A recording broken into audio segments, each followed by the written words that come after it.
What happens when the science of quantum optics meets the imagination of science fiction? Well, for decades, holography has lived more in the realm of cinematic fantasy than practical reality. But what if all that is about to change? And sooner than most of us think. Well, today I'm joined by Darran Milne, co-founder and CEO of VividQ, a company that is not only redefining what we mean by holographic displays, but actively building a future where 3D imagery is indistinguishable from the real world.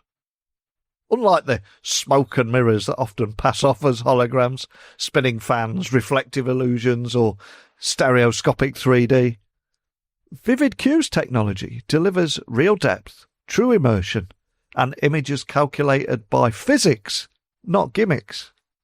So I want to learn more about Darran's background in quantum information theory, how that helped lay the foundation for this breakthrough, and how holographic display tech is moving high-end labs into industries as incredibly varied, from gaming to automotive head-up displays and even desktop medical diagnostics. And from the recent Call of Duty holographic demo that sparked headlines to applications in defence and spatial computing, this is a story of deep tech finding its moment.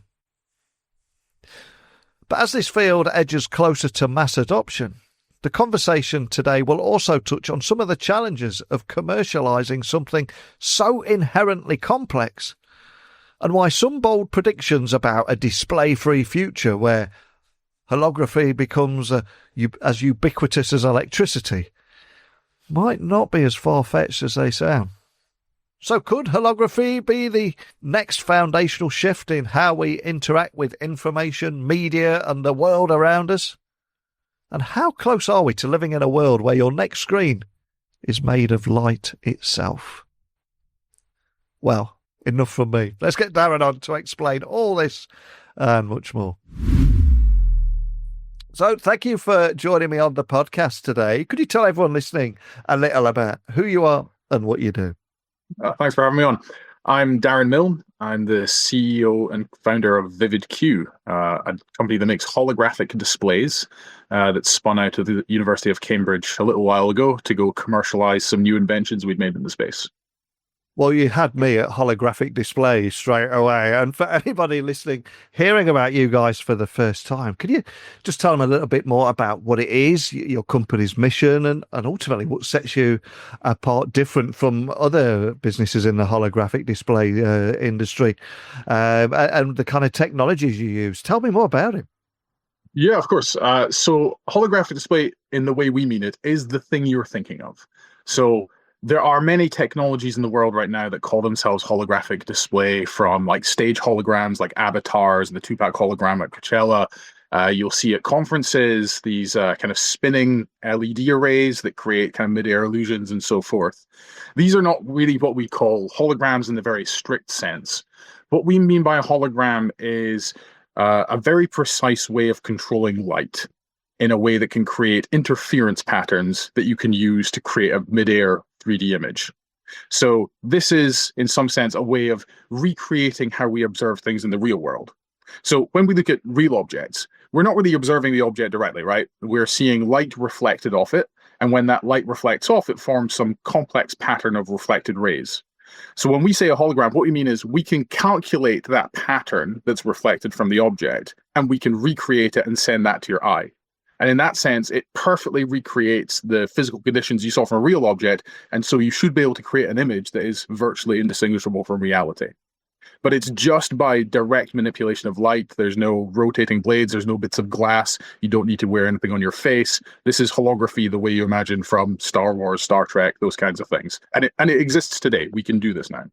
Oh, how cool is that? Incredibly cool. And one of the things that I always think about is how many technologies get hyped. We hear a lot about AI. There's a lot of AI companies that claim to be AI, but don't even have any AI. And when I was researching you, I saw that you've openly spoken about holography wannabes in the tech space. I'm sure there's a few of those. But can you explain what that means and how VividQ's technology maybe differs from some of the more misleading claims out there who we will leave nameless? Yes, there are a variety of technologies that are trying to mimic this effect, and they do so in a variety of ways, like the stage holograms I mentioned, the spinning blades. But there are more subtle ways as well. Like mostly what people may have experienced as holography, we'd refer to as stereoscopic or auto-stereoscopic displays. And these are the technologies that you see in 3D cinema, 3D TVs. If anyone ever saw like the Nintendo 3DS console, which gave a sort of 3D-ish kind of effect. That was using something called an auto stereo display, and it's not fully 3D. That's the thing. None of these technologies create the entire effect, and what they all critically lack is a sense of depth of field. So they're able to trick your brain into seeing images, two different images in your left and right eye, which gives you a stereo 3D image, but it's not the complete thing. And your visual system knows, maybe not consciously, but your visual system builds up a bit of resistance to this, and over time, it becomes very uncomfortable to look at. Most people experience this in VR, for example, where after about 30, 45 minutes, people start to feel quite ill. They get nauseated, they get headaches, they get eye fatigue. This used to be thought to be down to like lag or lack of horizon or something, but actually the dominant effect is stereo 3D is just not very good for your visual system. It causes something called the divergence accommodation conflict because there's no actual depth in the display. There's no real 3D there. And so our technology adds that genuine 3D element. It has complete depth. It has all the depth cues that your visual system needs to really sense where things are in an environment. And yeah, that's why we think of this as the ultimate display technology, as it really does mimic how you see the real world. And as this is an audio podcast, there'll be many people listening, maybe on their commute to the office, wondering, what does this actually look like? It's incredibly intriguing. And I would urge anyone to check out the work you did with Call of Duty, because you made headlines with that Call of Duty holographic tech launch there. Incredibly cool. But so I would urge people to go and check that out. But how did that collaboration come about? And what does it show about the readiness of this technology for real-time consumer-facing applications? Because it certainly delivered that wow factor, didn't it? Yeah, I like to think so. This was it started off as more of a technical demonstration of our capability. So Yeah. Holography is something that's been known about for actually quite some time. Ever since the 1940s, the basic physics was known. It wasn't until the early 90s when MIT Media Lab started experimenting with making it something interactive, something you could do on a computer, that it really started taking off. But even then, the computers available at the time were nowhere near fast enough or powerful enough to do anything interesting or in high image quality. Now, of course, things have advanced, and one of the main focuses of our company has been developing new algorithms that allow you to compute holograms at high speed and also at very high image quality, which has never really been demonstrated before. That's been a massive barrier to adoption for the technology since its inception. And the Call of Duty thing served two purposes. It was to prove once and for all, we can do high frame rate, we can do high image quality, but maybe more critically, we can consume existing content. Because for a new display type like this, I mean, bringing holography to the world is the equivalent of bringing color TV to a world that's only seen radio before. Like, that's the magnitude step change in terms of technology. But you might imagine then, who's going to make content for it? And one of the key things we wanted to show with this was, we can use existing content. It turns out we have tons and tons of 3D data from game engines, CAD studios, 3D movies, 3D camera captures. This is all there. We already have it. It was just a case of porting it from that 3D format into our holographic format to show that we can take existing content without having to modify the source. I should mention we had no access to the source code for Call of Duty, but we were able to consume that content directly and convert it into our 3D hologram. And yeah, for people who watch the video or see the press release, that was done in a holographic display that's supposed to be embedded within kind of a VR headset kind of form factor. If we go beyond gaming for a moment, what are some of the most exciting or even unexpected use cases you're seeing from holographic displays? Because I was reading about so many different sectors like automotive, defense, or healthcare, for example. I think very often you create something with a certain vision in mind, but then the industry or any industry can pick it up and run with it and create something that you didn't expect. So what kind of conversations are you having here? Yeah, that's right. I think when we started the company, we had our eyes set on XR, whether that's based on headsets or just projecting images straight into the world as a way of augmenting the world around us. But very quickly, we picked up applications with automotive. So one of the applications we're working on right now is for head-up displays. So I'm sure people are probably familiar with head-up displays as the concept, maybe even have used one. I actually had one in a rental car I had in the US a little while ago, and it was a relatively disappointing experience. It was a very small glowing box on my windshield that showed the speed I was going at, which was just above the dashboard, which told me the speed I was going at. So, it was a little redundant, but cool. And although more dangerous for me than anything else, because I kept on looking at the HUD and try to catch out for optical distortions and other effects. So I think I was more dangerous with it. But it's not what you imagine when you think of a head-up display. It's certainly not what the marketing would lead you to believe. The companies that are making HUDs would like you to think that they can, lay Google Maps in the road so you get nice navigation that looks like it's actually on the street, hazard warnings to show you whether pedestrians are crossing the road, things to show you waypoints like where the nearest coffee shop is and all these kinds of things. But actually, that's currently impossible, because all we have right now is two-dimensional display. And if you try and overlay a 2D display over a 3D world, you very quickly realize that doesn't really work. As soon as you move your head, but just by a parallax, the 2D image appears to shift. So you need a 3D display to overlay a 3D world. And so that's the genesis of our HUD collaborations. And that's just one of many. So we're also working with a medical devices company. One of the surprising applications for holography is we've developed a method that can very accurately tell you your glasses prescription. So we can do a very accurate measurement of your eyes, and we can output your prescription without the need for going through multiple machines and having mechanical lenses that you insert and ask, is this clear or is it not? We can just do it in a single machine, single desktop machine.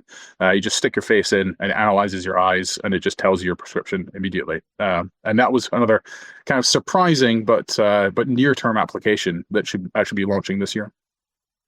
When I was doing a little research on you as an individual, one of the things that stood out to me was your background in quantum information theory. So how did that scientific training shape the way that you think about building and commercializing frontier technologies? Is there a link there? Because I always go back to this Steve Jobs quote that you can't join up the dots looking forward, but it's only when you look back that obviously you can sometimes. But how did all this take shape? Yeah, it's as much of a hindrance as anything else sometimes it seems. So yeah, it's certainly useful having a technical background, and like theoretical physics is good because it covers a lot of bases, and understanding the basic principles behind how this works and so forth has been instrumental. And also I was quite involved in the early days doing the basic maths in order to make all this happen.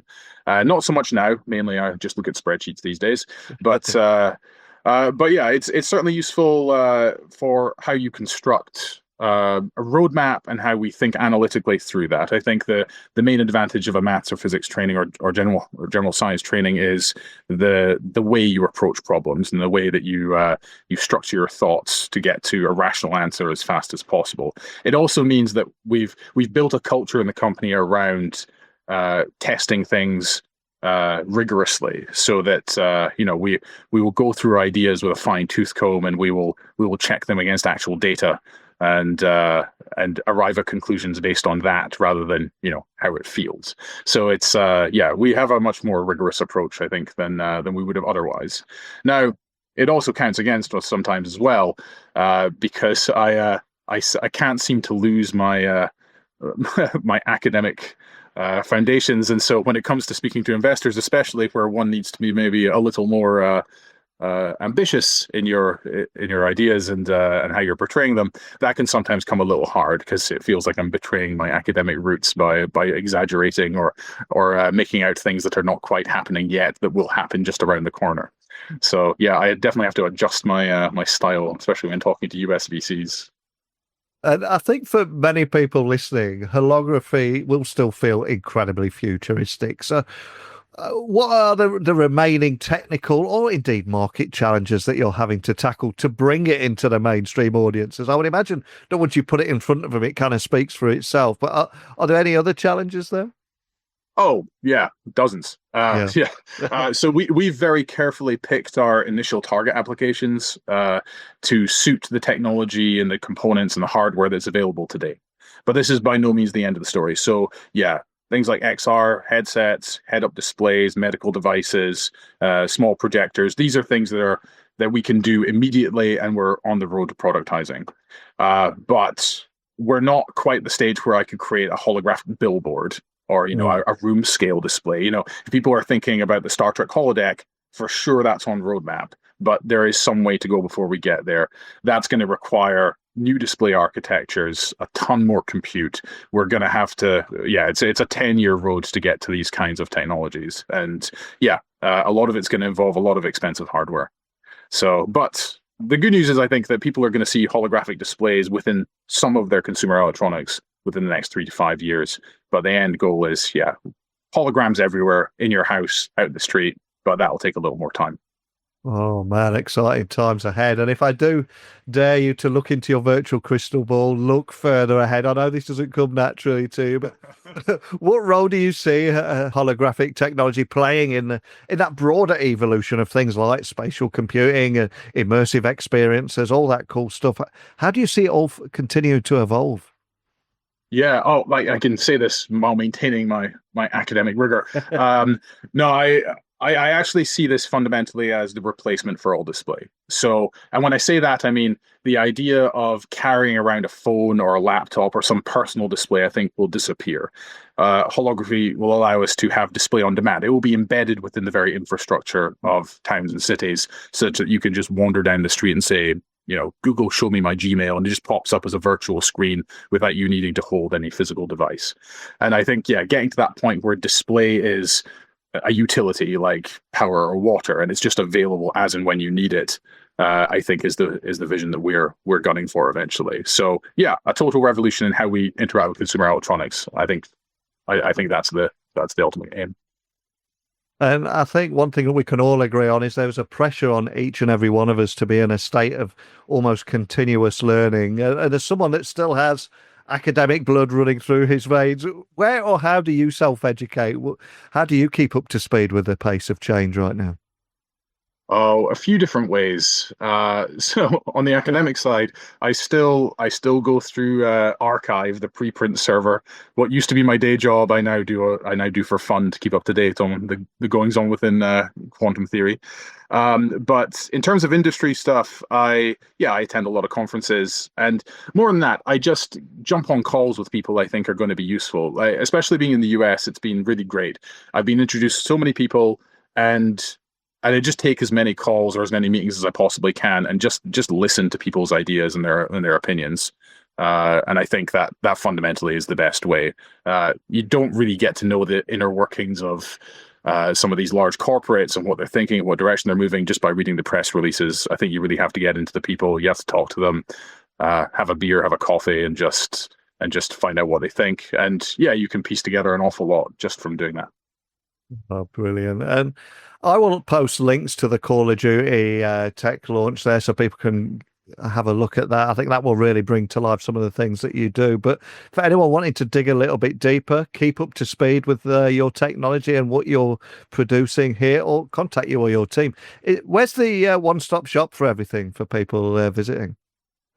So we have an info@ email on our website, but also just reach out to me direct on LinkedIn. I'm very responsive. If people have questions or just want to talk about the technology, I'm always, as I say, always very happy to take calls. I love listening to what people's opinions are and what they're working on. It helps to inform me.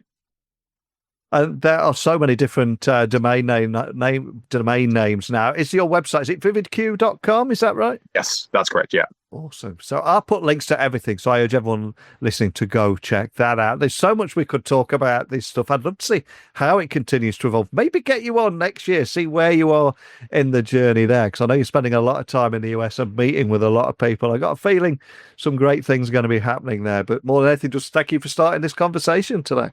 Well, thank you very much for having me. I think listening to Darran speak today, it's clear that holography is no longer science fiction, but it is fast approaching technological reality, one with the potential to redefine not just how we display content, but how we engage with our environments. From replacing flat screens with dynamic 3D visuals to reimagining how we access data in a physical world, VividQ is laying the groundwork for a future that feels genuinely transformative. Yet, of course, this shift is not going to be without its hurdles, from hardware scalability to content compatibility and consumer expectations. Bringing holography into the mainstream is going to take more than a great demo. But with use cases already being tested in sectors such as gaming, healthcare and automotive design, the momentum is certainly building, and the foundations are becoming tangible. But what do you think? Would you embrace a world where your display is no longer a device but an experience rendered in light? Or do you think we'll still have a long way to go? Love to hear your thoughts. Join the conversation, techblogwriter@outlook.com, LinkedIn, X, Instagram, just at Neil C. Hughes. Let me know your thoughts. I'll be back again very soon with another episode, and hopefully you will join me once again. Speak with you all then. Bye for now.